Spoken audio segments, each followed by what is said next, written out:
Everyone, welcome back on our channel Divyashree physics. तो आज के लेक्चर में हम स्टार्ट करेंगे क्लास 12th का next topic.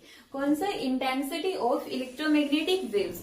Means electromagnetic waves की इंटेंसिटी कितनी होती है। इंटेंसिटी मींस 10 सिटीज, 10 सिटीज के अंदर, सिटी मींस शहर, 10 शहरों के अंदर कितनी लाइट होगी। ठीक है, ये फनी है। देखो इंटेंसिटी का मतलब क्या होता है। इंटेंसिटी का मतलब अगर मैं ये वाला पोर्शन कंसीडर करें तो मीन्स इतना वाला पोर्शन, ठीक है ना, अच्छा लग रहा है ना, तो यही वाला। अब इसके अंदर क्या होता है कि हम इतने एरिया में से मान लेते हैं कि ये जो एरिया है वो कितना है, 1 मीटर स्क्वायर। 1 मीटर स्क्वायर इसका हमने एरिया कंसीडर कर लिया। फिर हम देखेंगे कि 1 सेकंड के अंदर कितनी एनर्जी यहां से क्रॉस कर गई। सिंपल सा कॉन्सेप्ट है कि 1 मीटर स्क्वायर और 1 सेकंड के अंदर यहां से कितनी एनर्जी पास हो गई, वही उसकी इंटेंसिटी है। तो इंटेंसिटी क्या होती है? Energy crossing per unit time per unit area. Means एक यूनिट एरिया में से कितनी एनर्जी पास हो रही है यूनिट टाइम के अंदर, वही इंटेंसिटी। अब मान लो कि यहां से बहुत ज्यादा लाइट पास हो गई थी, इसकी इंटेंसिटी बहुत ज्यादा है, और अगर बहुत कम लाइट पास हुई थी, इसकी इंटेंसिटी बहुत कम है। ठीक है, तो इंटेंसिटी का फॉर्मूला क्या हो गया? एनर्जी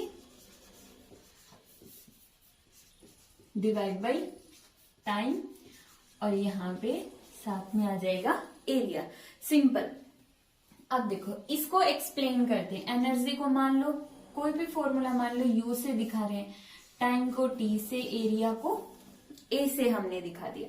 अब इस कॉन्सेप्ट को एक्सप्लेन करने के लिए हम ले लेते कि बहुत सारी इलेक्ट्रोमैग्नेटिक वेव्स है, बहुत सारे, जैसे वो सेना आती है ना, राक्षसों की सेना, ऐसे ही बहुत सारी इलेक्ट्रोमैग्नेटिक रेडिएशंस आ रही है। ये कितनी है? 1, ये है 2, ये 3 इलेक्ट्रोमैग्नेटिक वेव्स, ये 4 हो गई। ठीक है, इस तरह से। अब ये थंब कोर मिला ले तो 5 हो गई, ये हो गई 6। तो देखो एक्चुअल में क्या होता है, ये ग्रुप की तरह दिखती है, जैसे एक लकड़ी का गट्ठा होता है, तो उसी तरह का ग्रुप।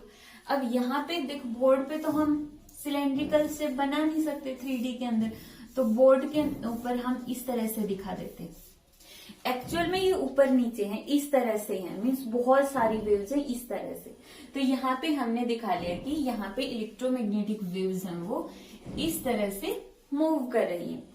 अब हमें बताना है कि इनकी इंटेंसिटी कितनी होगी। इंटेंसिटी के लिए तो हमें एनर्जी चाहिए, तो अभी हमारा मेन फोकस है एनर्जी कैलकुलेट करना। तो कंसीडर कर लेते हैं यहाँ पे हमारे पास एक सिलेंडर है, ये हो गया हमारे पास सिलेंडर। ये कोई सिलेंडर विलेंडर ऐसे नहीं रखा हुआ हमने, ये आर्टिफिशियल मीन्स वर्चुअल मान लिया। मानने को तो हम कुछ भी मान सकते हैं। मानने के लिए मान लो यहाँ पे एक बर्ड है, तो है तो नहीं एक्चुअल में, लेकिन हमने मान लिया। तो यहाँ पे मान लिया है कि यहाँ पे ये क्या है, एक आर्टिफिशियल सिलेंडर है। मीन्स ये जो सिलेंडर है ये वेव्स का ही बना हुआ है, जैसे ये है, तो यहां से ये क्या बन गया, एक सिलेंड्रिकल फॉर्म बन गई। ठीक है, इलेक्ट्रोमैग्नेटिक वेव्स की स्पीड कितनी है? c। अब इतनी डिस्टेंस के अंदर वो कितने टाइम के अंदर ट्रेवल कर जाती है? Delta T. तो ये कितना टाइम लेती है? Delta T. अब डेल्टा टी ही क्यों, कुछ और क्यों नहीं ले सकते? ले सकते, कितना भी टाइम ले सकते। हमने अपनी कन्वीनियंस के लिए मान लिया कि डेल्टा टी में से ज्यादा। डेल्टा टी नहीं लेना तो सिंपल टी ले लो कि टी टाइम के अंदर ये यहां तक गई। अब देखो तो इस सिलेंडर की लेंथ वगैरह हमने कैलकुलेट करनी, तो वो हम बाद में भी कर लेंगे। सबसे पहले हमें निकालनी है एनर्जी। तो देखो एनर्जी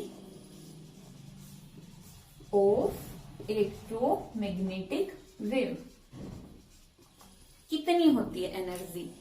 याद है हमने प्रीवियस लेक्चर में पढ़ा था। ठीक है, अगर नहीं देखा तो प्रीवियस लेक्चर देखो। एनर्जी डेंसिटी, ठीक है, वही बैंगन चोर कॉन्सेप्ट से, तो वहां से हमने एनर्जी डेंसिटी निकाल ली। एनर्जी डेंसिटी क्या होती थी? Energy per unit volume. और एनर्जी डेंसिटी का फॉर्मूला कितना होता था? Half epsilon not E not square. अब हमें चाहिए सिर्फ एनर्जी, एनर्जी डेंसिटी नहीं, सिर्फ एनर्जी चाहिए। तो एनर्जी कितना हो जाएगा यहाँ से, U is equal to mu E और V। मीन्स U चाहिए तो V को उस साइड ले जाओ तो मल्टीप्लाई में, तो ये आ गया म्यू ई और V। हम वॉल्यूम को एरिया इंटू कोई भी डिस्टेंस मान सकते हैं, मान लो डिस्टेंस लिख दिया ये हमने डायरेक्टली, या डिस्टेंस के लिए D लिख लो, लिख सकते हैं वॉल्यूम को एरिया इंटू डिस्टेंस।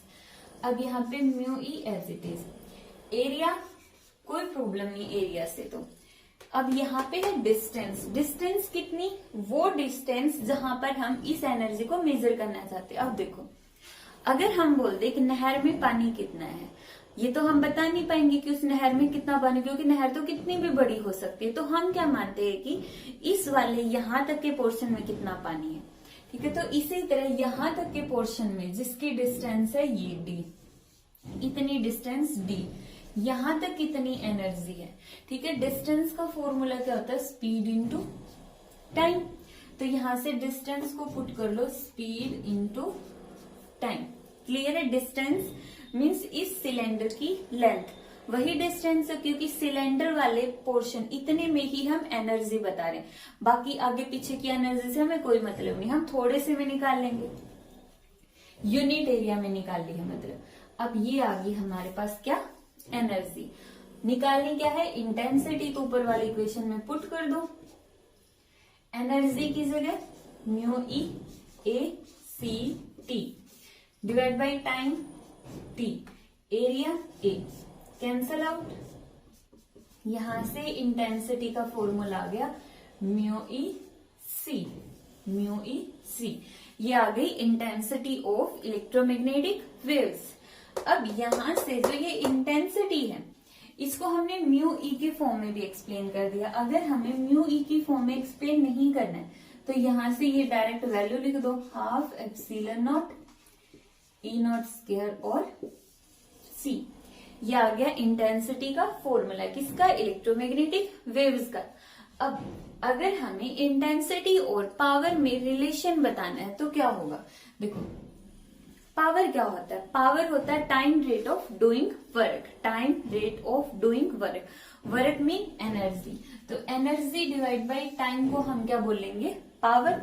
तो इंटेंसिटी क्या हो जाएगी, देखो intensity is equal to power divide by area. तो ये हो जाएगा relation between power and intensity. तो एक नंबर में क्वेश्चन पूछा जा सकता है कि इंटेंसिटी और पावर में क्या रिलेशन होता है। तो intensity means I, power means P, जो किसके इक्वल है, U बाई T।